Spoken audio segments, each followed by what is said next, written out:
con relación a un texto del libro del profeta Isaías. El título del mensaje de hoy es Mi condición y su gracia. ¿Por qué? Porque Efesios capítulo 2 describe exactamente cómo estaba el hombre antes de tener un encuentro con Jesús, antes de ser salvado, antes de ser resucitado, antes de ser revivido, como sea que ustedes lo quieran decir. En Efesios es una carta de manera particular muy llana y se le explica la condición del creyente de una manera muy clara.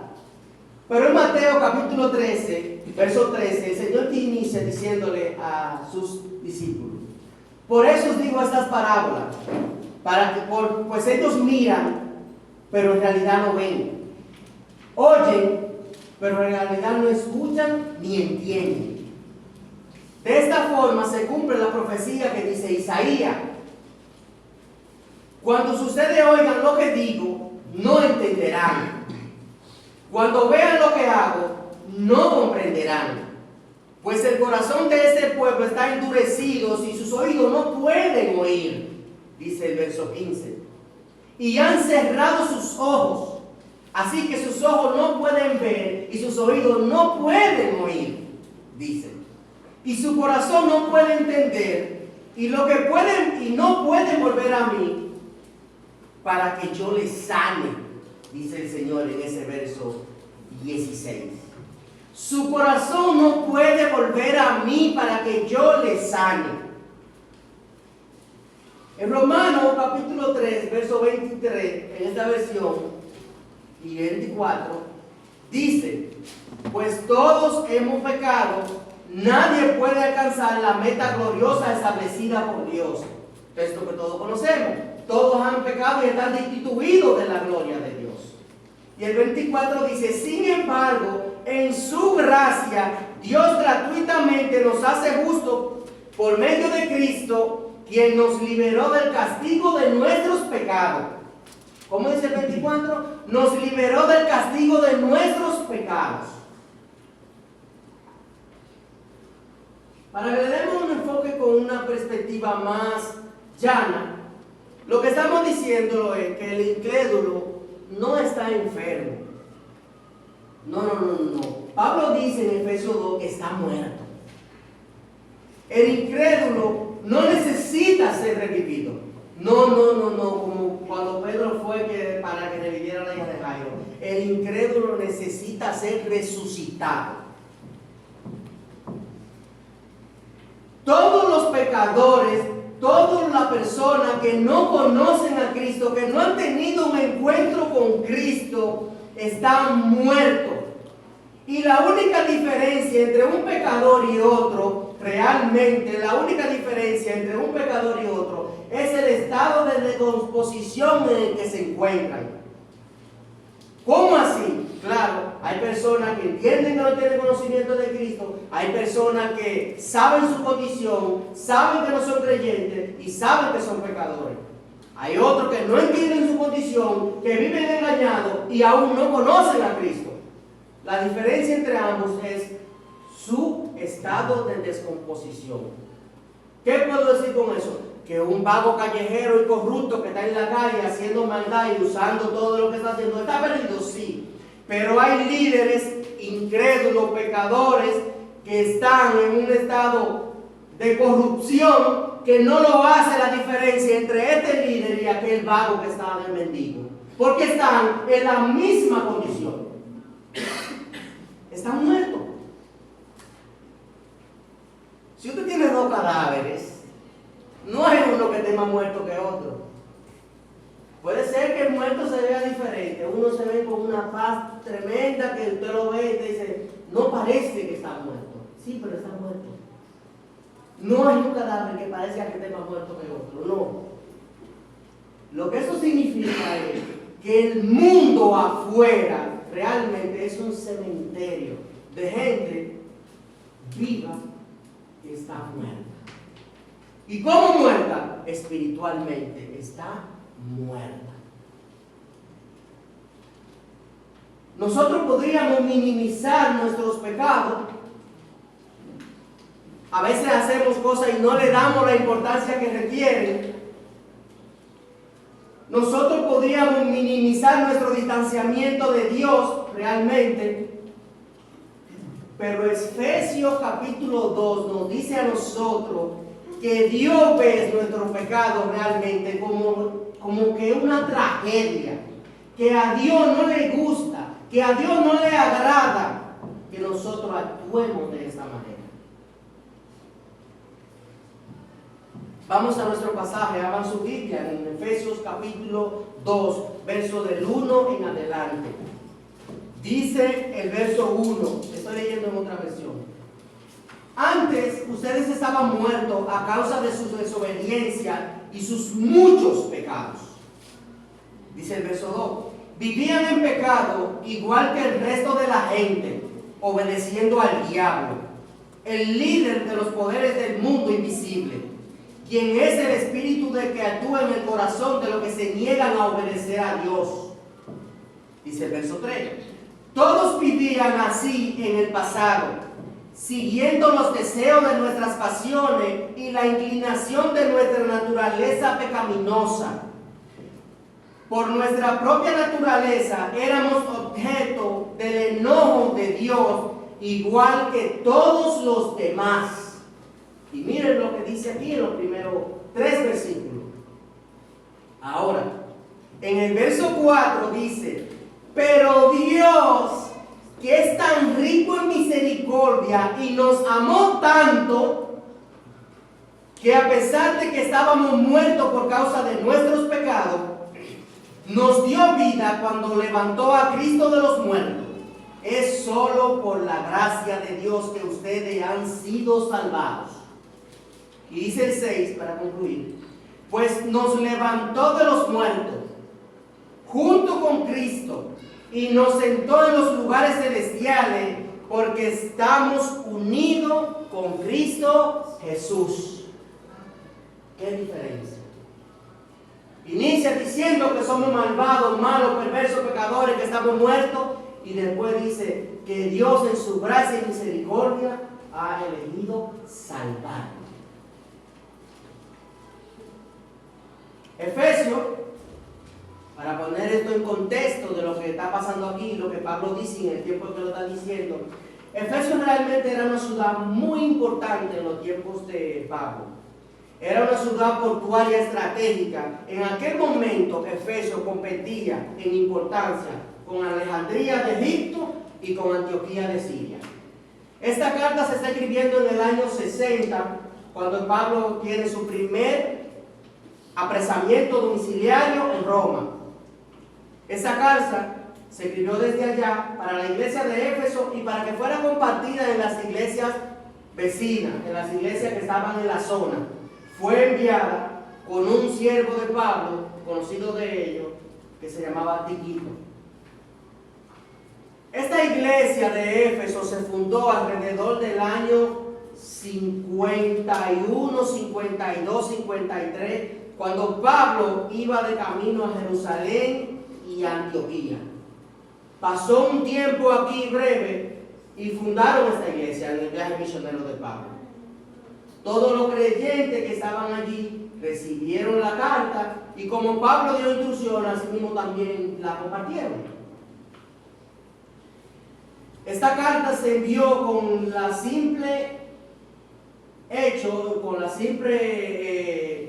connotación de Pablo, con el simple deseo de Pablo de que animara a los creyentes, los fortaleciera y que las demás iglesias conocieran lo que estaba pasando allí y conocieran de parte de Pablo.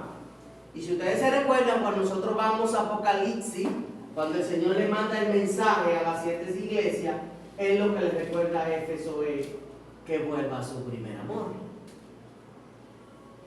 Ahora, Efesios es una carta de aliento, es una carta de Pablo, donde describe los aspectos fundamentales de lo que es un cuerpo de Cristo y lo que es un cuerpo de creyente, y la manera en cómo Pablo se manejó con ellos.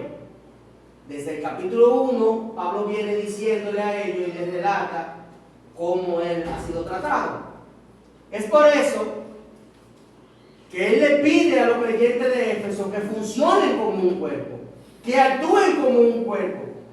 Y el mensaje principal de esta carta es la salvación como un regalo inmerecido de Dios que se recibe por medio de la fe. Sí, eso es. Para poner en contexto todo lo que Efesios relata, incluso aquí mismo en este capítulo 2 podemos ver que Pablo le está diciendo, la salvación es un regalo de fe, se recibe por fe, es para los creyentes, y por eso nosotros podemos ir adelante diciéndole que el mensaje principal de la carta de los Efesios es el mensaje de la salvación por fe. Y nos va a entender muy claro que nosotros no tenemos ningún mérito para salvarnos. Nosotros no somos salvos porque hagamos buenas obras. Nosotros no somos salvos por hacerla. No hay obra que el creyente pueda hacer para salvarse. En todo el contexto de Efesios capítulo 2, nosotros tenemos una salvación dada por Cristo a través de cada uno de nosotros por gracia. Y dice el capítulo 2 que nosotros estábamos muertos, que estábamos perdidos, que estábamos desviados, que no teníamos nada que hacer, que no lo merecíamos. Y dice que somos salvos por gracia. Es por eso que nos da a entender que no merecemos nada por hacer buenas obras. No. Nosotros hacemos buenas obras y nos comportamos como gente decente porque tenemos el Espíritu Santo y es una condición de nosotros porque fuimos añadidos a Cristo y es una muestra de nuestra identidad con Cristo. Hacemos eso porque tenemos a Cristo. Ahora, ya tenemos el contexto de Efesios 2. Ya tenemos parte de la introducción. Todo esto se resume en una idea central en el capítulo 2 de los versos 1 a 6.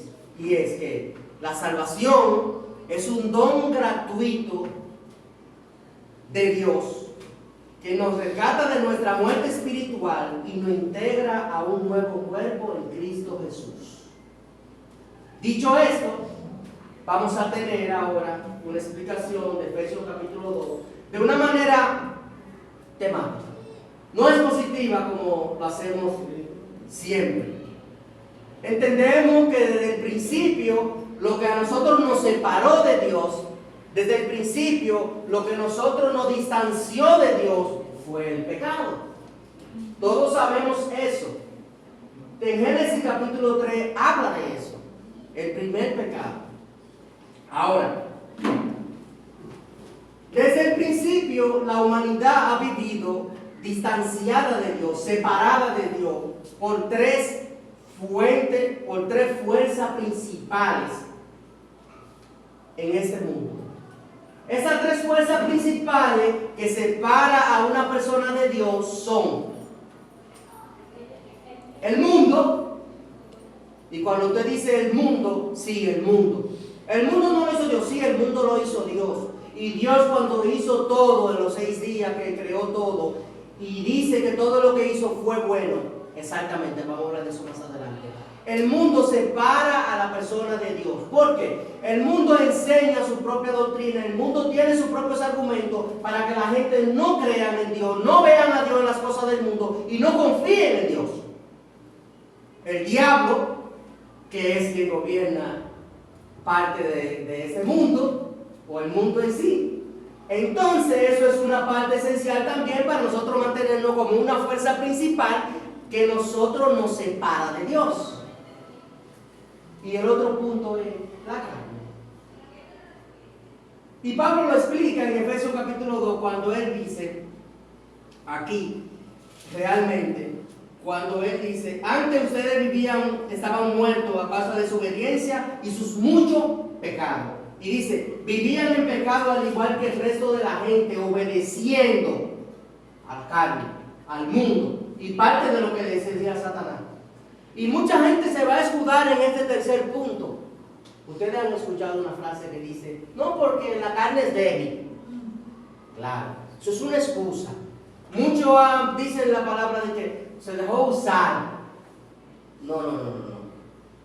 Las fuerzas principales de esta tierra donde nosotros estamos, en un mundo caído, gobernado por Satanás, dígase nuestra propia carne, dígase el mundo y el diablo que está constantemente asediando a todas las personas que tienen una identidad con Cristo. ¿Qué pasa? No quiere que nosotros hagamos lo que nos toca. No quiere que nosotros nos identifiquemos. Ahora, aquí hay algo muy importante.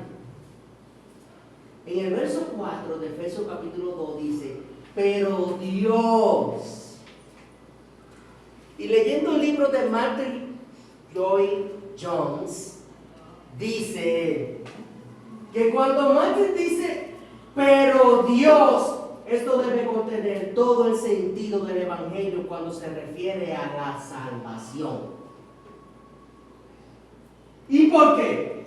Porque todo queda con Él y no con nosotros. Pero Dios, esto es todo lo que el Evangelio realmente representa. El pasaje de Efesios capítulo 2 del 1 al 6 debe dividirse de dos maneras. Del primero al tercer versículo relata realmente los fundamentos esenciales de cómo estaba el hombre antes de conocer a Cristo. Describe la condición espiritual del creyente. ¿Cómo era el creyente? Estaba muerto, estaba en desobediencia, estaba separado. Ahora, del versos 4 al 6 describe la obra salvadora de Jesucristo, nuestro Salvador, por gracia. Y el resultado de esa obra es salvación para los creyentes, salvación para el que cree, a través de la gracia salvadora de Jesucristo. Dice el verso 1 en Efesios 2. Antes ustedes estaban muertos, sin vida, sin esperanza, estaban separados. Y Dios quiere que nosotros estemos unidos. Dice que nosotros estábamos separados de la fuente de vida. La fuente de vida es Cristo, Dios mismo. Y dice que nosotros no teníamos ningún tipo de vida. Los seres humanos que no tienen a Cristo están completamente inactivos. Son incapaces de responder a Dios mismo por su propia cuenta, por su propia manera. Es imposible que una persona responda a Cristo sin escuchar ese mensaje, sin oír la palabra de Dios, sin ser pastoreado, sin ser guiado, sin ser empujado al Evangelio mismo. Dice que estamos inactivos. El mismo verso 1 continúa diciendo aquí en Efesios 2, a causa de su obediencia y su mucho pecado. ¿Qué era lo que teníamos antes? Éramos desobedientes y teníamos muchos pecados. Esa era nuestra condición. Estábamos muertos, estábamos separados, estábamos sin vida. Y Pablo dice que por su desobediencia y sus muchos pecados, ahora entramos a esta condición. Recordemos algo. En Génesis capítulo 2, verso 17, después que Dios había hecho todo, y después que Dios dijo que todo era muy bueno, en gran manera, la serpiente dice lo siguiente. Este texto de Génesis 2, 17 dice, ciertamente moriréis. Aquí está Dios hablando. Dios dice, excepto del árbol del conocimiento del bien y del mal, si comes de su fruto, sin duda morirás, dice Dios. Entendemos o podemos ponerlo en contexto que Dios está teniendo una comunión, o está teniendo una conversación con Adán. Y le está explicando, mira Adán, está todo creado, todo está aquí, tú eres un hombre que está en el huerto, tú estás aquí para gobernar, para pacificar todo lo del huerto, tú tienes una responsabilidad de todo lo que está aquí, te es lícito para comer. Pero de este árbol no coman. Oye lo que dice Génesis capítulo 2, verso 17. Excepto del árbol del conocimiento del bien y del mal, si comes de su fruto, sin duda morirás. Ahora, aquí está pasando algo muy importante. En Génesis capítulo 3, verso 4, La serpiente le dice, no va a morir, es imposible que muera. Y era así. Bueno, realmente no iban a morir, no iban a desaparecer, iban a morir espiritualmente. Pero la serpiente le dice, no morirán. Respondió la serpiente a la mujer en Génesis capítulo 3, verso 4. No morirán. ¿Qué está pasando aquí? Aquí está pasando algo que se llama dolos. Y quizá ustedes lo entiendan o lo hayan escuchado. Dolos es utilizado por la persona para que den su consentimiento a sabiendas que algo está mal. ¿Eso fue lo que pasó con Eva? No exactamente. Eso fue lo que hizo la serpiente. Satanás sabe cuáles son las consecuencias de la desobediencia. En cierto punto, lo que él no sabía era el dictamen que Dios iba a tomar en base a las consecuencias de Adán y Eva. ¿Qué significa? Que el dolos, Satanás lo utiliza y hace que Eva dé su consentimiento para que caiga en el pecado, buscando lo que Satanás realmente estaba ocultando. Él no la obligó, pero él sí la sedujo, la chantajeó y derriversó la verdad de Dios. Usó el dolos. El dolo busca de manera particular y de manera deliberada, llevándolo a un término judicial, de engañar o usando la mala fe o la mala práctica, derriversando la verdad de que alguien caiga en una falta. ¿Eso fue lo que hizo Satanás? Exactamente eso fue lo que hizo Satanás con él. Ahora, él buscó de una manera deliberada y cuando Dios viene y confronta a Adán, él dijo que Adán le dice, la mujer que me diste me dio y yo comí. Ya la mujer había sido engañada por Satanás que desriversó la verdad y engañó a él. Ahora, el verso 2 de Efesios dice, vivían en pecados, igual que el resto de la gente, obedeciendo al diablo, dice esta versión. Esto implica que vivían en tropiezo, en transgresión, que se desvían, que no tienen el conocimiento correcto y por lo tanto su humanidad está atada al pecado. Desde Génesis capítulo 3. Dice que estaban obedeciendo al diablo, obedeciendo al sistema de maldad que va en contra de los valores, las ideas y todo lo que la persona creyente representa o lo que Dios representa en sí mismo. Dice Juan capítulo 8, verso 44, este texto no está fuera de contexto, pero es un texto que aplica aquí. Dice, pues ustedes son hijos de su padre el diablo, y les encanta hacer las cosas malvadas que él hace. Él ha sido asesino desde el principio y siempre ha odiado la verdad, porque en él no hay verdad. Cuando miente, actúa de acuerdo a su naturaleza, porque es mentiroso y padre de mentira. Recordemos que en Juan capítulo 8, verso 32, Dios está hablando con los líderes de la congregación y le está diciendo, ustedes, 8:32 dice, y conoceréis la verdad y la verdad os hará libre. Ellos no entendían cuál verdad. Cuando llegamos del texto 39 hasta el 47, aquí hay una idea del pensamiento donde ellos ponen que ellos son hijos de Abraham, que ellos representan, pero el Señor dice, ustedes no son hijos de Abraham, ustedes representan a Satanás. ¿Por qué? Porque ustedes hacen que la gente se desvíe de la verdad. Ustedes confunden a la gente y aparte de eso, ustedes viven en la mentira.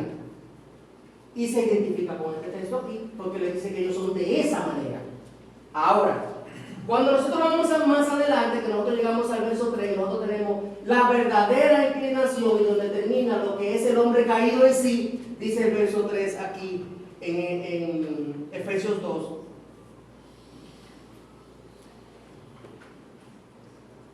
El líder de los poderes celestiales invisibles, quien es el espíritu del corazón que se imagina obedecer. Dice el verso 3. Todos vivíamos así en el pasado, siguiendo los deseos de nuestras pasiones y la inclinación de nuestra naturaleza pecaminosa. Por nuestra propia naturaleza éramos objeto de la ira de Dios, dice. No solo se refiere a nuestro cuerpo físico, sino que también se refiere a nuestra naturaleza corrompida, al pecado de manera en sí, y a la carne de la que nosotros le echamos la culpa cada vez que nosotros hacemos algo. Ahora, el principal factor y el principal problema radica aquí en la voluntad humana. está esclavizada a sus propios deseos pecaminosos, dice Pablo. La voluntad humana quiere hacer el mal.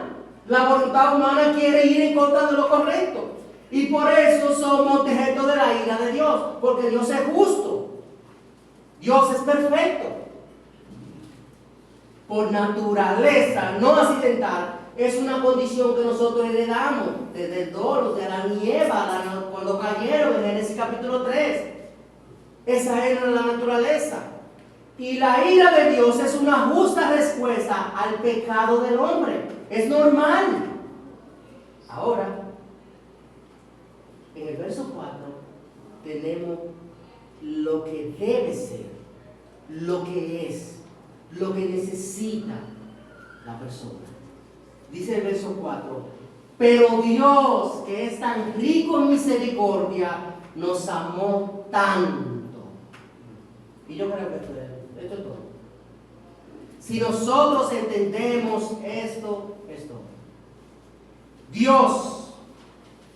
esto cambia radical y rotundamente la condición del ser humano. Pablo viene diciendo que estábamos desviados, que estábamos perdidos, que estábamos en pecado, que no teníamos nada que ver con Cristo, que lo habíamos rechazado, que la carne nos obligaba, y ahora dice que Dios en rico en misericordia y nos amó tanto. Ahora pasamos de una condición depravada y distanciada a una condición de esperanza y divina a través de Cristo. Dios, que es rico en misericordia, nos amó tanto. La causa fundamental del amor de Dios hacia cada uno de nosotros es su misericordia, su gracia. El motivo principal de la salvación no es nuestra bondad, no es que seamos buenos, no es que nosotros nos identifiquemos como personas que no hacemos cosas malas. No, aún haciendo así, nosotros somos pecadores, estamos distanciados de Dios y debemos reconocer que somos pecadores y que necesitamos un Salvador. Ahora, eso no es un mérito para cada uno de nosotros. Dice Juan, primero de Juan, capítulo 4, versos 7 y 8. Queridos amigos, sigamos amándonos unos a otros, porque el amor viene de Dios, y todo el que ama es un hijo de Dios y conoce a Dios. ¿Por qué amamos a los demás? ¿Por qué tratamos al prójimo como lo tratamos? Porque el amor de Dios está en nosotros. ¿Por qué hacemos eso? Porque Dios nos amó primero. Dice el verso 8, pero el que no ama no conoce a Dios, porque Dios es amor. Continúa diciendo, Efesios capítulo 2, verso 5, que a pesar de lo que estábamos muertos por causa de nuestro pecado, Dios nos dio vida. Y no solo nos dio vida, dice aquí que nos dio vida y nos levantó con Cristo de los muertos. Y es solo por gracia que ustedes han sido salvados. Y eso vuelve y se lo repite en el verso 8. Porque hasta la fe es un don de Dios. Porque la gracia y la misericordia es que Dios tiene con nosotros. Es que no hay nada que tú tengas que hacer. Dice que nos dio vida. Y en esa frase que dice que nos dio vida, realmente se resume la salvación por gracia. Nos dio vida cuando estábamos muertos. Es el acto central de la salvación. Dice que nos hace vivir juntamente con Él. O sea, es como usted tenga un hijo y se lo entregue a alguien y le dé a todas las personas que vienen y se acercan a su hijo la misma herencia que le toca a su propio hijo. Nos hace vivir juntamente con Él. Dice, Hebreos capítulo 4, verso 12 dice, pues la palabra de Dios es viva y poderosa. Es más cortante que cualquier espada de dos filos. Penetra en el alma y el espíritu. Entra a la articulación y a las médulas del hueso. Deja al descubierto nuestro pensamiento y nuestro deseo más íntimo. ¿Quién conoce a nosotros más que Dios? Nadie, ni nosotros mismos. Dios nos conoce a nosotros más que nosotros mismos. Dice Juan capítulo 5, verso 24, le digo la verdad, todos los que escuchan mi mensaje y creen en Dios, quien me envió, tienen vida eterna. Nunca serán condenados por sus pecados, pues ya han pasado de muerte a vida. Y yo quiero hacer un paréntesis en este texto. Nunca serán condenados por sus pecados. ¿Por qué? Porque ya nos salvó. En Efesios capítulo 2 dice que estábamos muertos. Pero en Efesios capítulo 2, verso 4 dice, pero Dios que nos amó tanto, nos revivió, nos dio vida. Y juntamente con Él vamos a gobernar, dice en el verso 6. Ya nuestra condición antes, atada al pecado, con una humanidad caída, ha cambiado. No es la misma. Ahora estamos en la mano de Jesús. Ahora somos salvos. Ahora conocemos al Salvador.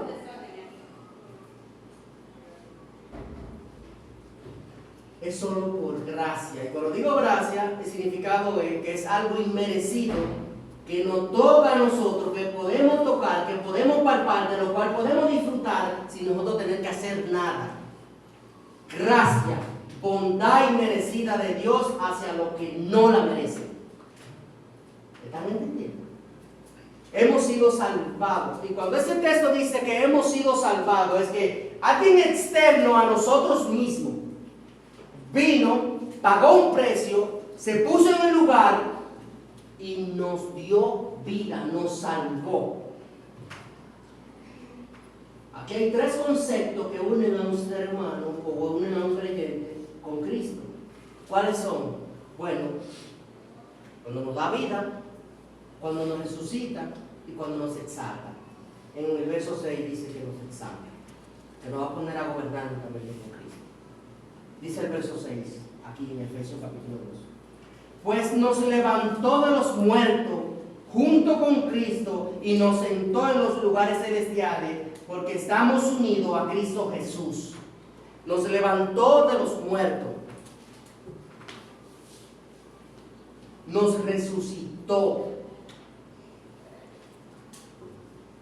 Esto indica que realmente hay una participación del creyente en la experiencia de que uno tiene con Cristo.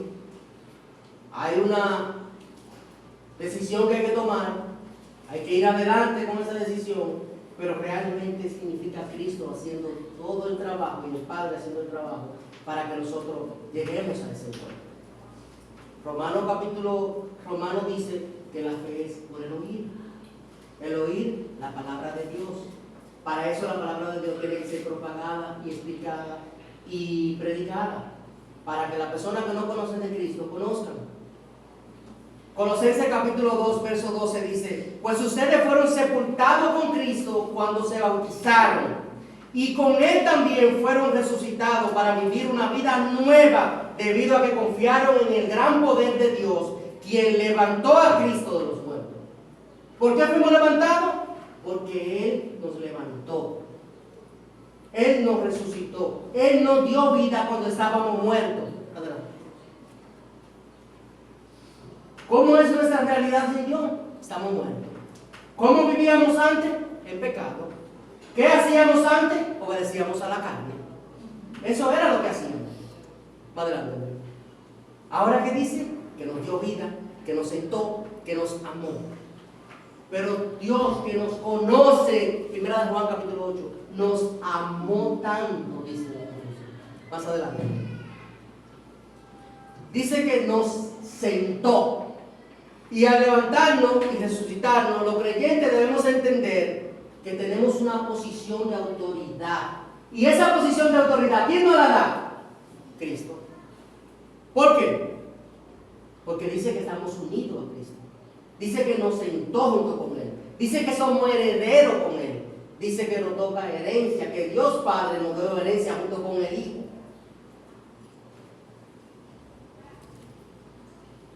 Esto nos garantiza a nosotros, y este punto yo creo que es muy importante cuando llegamos aquí. Señores, el que diga que nos levantó es importante. El que diga que nos sentó es aún más importante. que diga que tenemos herencia con Cristo y que somos parte y que estamos ahí en ese lugar donde dice Efesios capítulo 2, verso 6, debe darnos seguridad. Señores, debe darnos seguridad de nuestra salvación. ¿Por qué? Dice Juan capítulo 15, verso 5. Ciertamente yo soy la vid, ustedes las ramas, los que pertenecen en mí, los que permanecen en mí y yo en ellos, producirán mucho fruto, porque separados de mí no pueden hacer nada. Dice el 6, el que no permanece en mí es desechado como rama inútil y se seca. ¿Qué es lo que tenemos que hacer? Permanecer en Cristo. ¿Cómo hacemos eso? Se lo voy a explicar más adelante. Dice Juan capítulo 10, verso 26 en adelante. Pero ustedes no creen porque no son mis ovejas. Dice el verso 27. Mis ovejas escuchan mi voz y yo la conozco y ellas me siguen. Dice el verso 28. Les doy vida eterna y nunca perecerán. Nadie puede quitármela. Oye lo que dice ese verso. Nadie puede quitármela, porque mi Padre me la ha dado. Él es más poderoso que todo. Dice el verso 30. Nadie puede quitarla de la mano del Padre. El Padre y yo somos uno. El que nosotros estemos unidos, sentados, y el que Cristo nos haya dado vida, nos debe dar seguridad a cada uno de nosotros. Nos debe dar seguridad. Y aquí concluimos con Romanos capítulo 8, donde dice, claro que no. A pesar de todas estas cosas, nuestra victoria es absoluta por medio de Cristo, quien nos amó. ¿Qué dice Efesios capítulo 2, verso 4? Pero Dios, que es grande en misericordia y nos amó tanto, dice Romanos capítulo 8, nuestra victoria es a través de Cristo que nos amó. Dice el verso 38. Y estoy convencido de que nada podrá jamás separarme del amor de Dios. Continúa diciendo, ni la muerte, ni la vida, ni ángeles, ni demonios, ni nuestros temores de hoy, ni nuestras preocupaciones de mañana, ni siquiera los poderes del infierno pueden separarnos del amor de Dios. Nada, dice el verso 39, ningún poder en las alturas ni en las profundidades. De hecho, nada en toda la creación, absolutamente nada, dice el texto, puede separarnos del amor de Dios que está revelado en Cristo Jesús, nuestro Señor. Si Pablo dice que nada, si Cristo dice que me ama y yo soy heredero, si Cristo dice que me rescató, si Cristo dice que mis ovejas son mías porque fue mi Padre que me la dio, eso debe darme seguridad. Esto debe darme seguridad.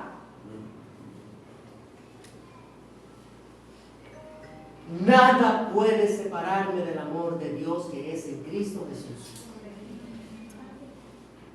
En conclusión, para concluir, Efesios capítulo 2 es fundamental para entender la teología de la salvación.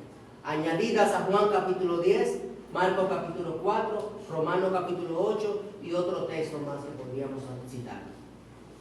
Fundamental para entender la teología de la salvación. El hombre antes estaba perdido, el hombre estaba muerto, el hombre estaba separado y no había nada que pudiera hacer. Vino Cristo el Salvador, el Hijo de Dios, y hizo todo porque nos amó. ¿Significa que todas las personas se van a salvar? No, no es posible. Todas las personas son salvables, pero no todos se van a salvar. Se van a salvar los que creen en Cristo, los que le acepten como Salvador. ¿Cuál es tu excusa? Dios te ha dado la oportunidad de que escuches su palabra, de que te arrepientas, de que reconozca, de que le siga, de que sea una rama que esté pegada a Él y permanezca en Él. Porque separado de mí nada podéis hacer. Hay 5 fundamentos esenciales que nosotros debemos entender para entender la teología de la salvación. ¿Cuál? Número 1, la condición humana. Antes de Cristo, pecador, separado de Dios. Después, unido a Cristo. Segundo, la soberanía de Dios. Dice que la fe es un don de Dios dado a nosotros. La soberanía de Dios. Dice que por gracia somos salvos. ¿Por qué? Porque Dios tuvo gracia. Y Él no le dijo a Abraham: yo voy a tener misericordia de quien yo quiera tener misericordia. Pero Él es Dios, Él puede hacer lo que usted quiera. Hermano, cuando usted va y compra un bizcocho a su casa y usted está celebrando su cumpleaños, y usted, si usted quiere, usted lo come con una cuchara, lo parte con un cuchillo, entra con un cucharón, coge un cubierto, le pone la mano, usted hace lo que usted quiera porque ese bizcocho es suyo. Usted hace lo que usted quiera, ahí. Usted lo reparte si usted quiere. Entonces, Él por gracia, teniendo en cuenta la humanidad caída, para que no permaneciera así, por su misericordia, por sus atributos divinos de que Él es Dios, entonces decidió salvar. La obra de Cristo, el ente redentor de la salvación, es quien intercede por nosotros y fue quien nos salvó. La gracia como fundamento. Entendemos que nosotros no podemos hacer nada y Cristo nos salva. Y la posición del creyente. ¿Cuál es su posición en base a la salvación? En base a estar en la mano de Cristo, en base al conocimiento de haber escuchado la palabra de Dios. ¿Qué vas a hacer? Todo esto no es una combinación de métodos. No es como tú cooperas para ser salvo. No, no es así. No debe ser así. Dice Romanos capítulo 11, verso 16. Escuchen este texto. Y como es mediante la bondad de Dios, entonces no es por medio de las buenas acciones. Pues en ese caso, la gracia de Dios no es lo que realmente sería. Y el texto termina diciendo, gratuita e inmerecida. La gracia de Dios no sé lo que realmente sería. ¿Qué podemos decir con esto? Efesios capítulo 2, verso 8 dice: por gracias ustedes haber sido salvados. Y esto no es por ustedes, es un don de Dios, para que nadie se jacte, para que nadie se gloríe, para que nadie se dé el bombo de que tuvo que hacer algo. Los creyentes no solo son perdonados, son vivificados y resucitados. La salvación eternamente, enteramente, es gracia. Y el creyente tiene una identidad y una posición con Cristo cuando es salvo. La vida pasada de pecado ya es reemplazada por una vida nueva. Y dice que nada podéis hacer. Y voy a concluir con el otro texto que está después de ese, el otro Andrés, que dice, Pablo hablando a los creyentes en Efesios capítulo 1, versos 18 al 21. Pablo le dice a ellos: pido que le inunde la luz en el corazón para que puedan entender la esperanza segura que Él ha dado a lo que llamó, es decir, su pueblo santo, quienes son su rica y gloriosa herencia. También pido en oración que entiendan lo increíble y grandeza del poder de Dios para nosotros, lo que creemos en Él. Es el mismo gran poder que levantó a Cristo de los muertos y lo sentó en lugar de honor, a la derecha de Dios, en lugares celestiales. Ahora Cristo está muy por encima de todo, sean gobernante o autoridad, o poderes o dominio, o cualquier otra cosa, no solo en este mundo, sino también en el mundo que vendrá. Concluyo con eso.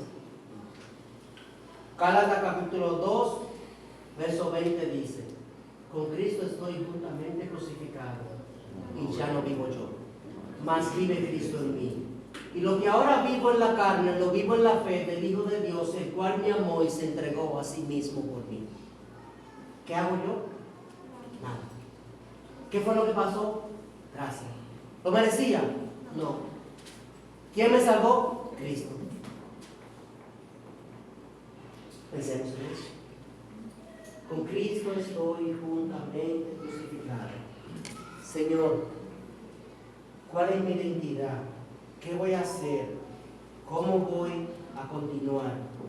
¿Continuaré mi vida en Efesios capítulo 2, verso 1, inclinado al pecado, obedeciendo al diablo y haciendo las obras de la carne?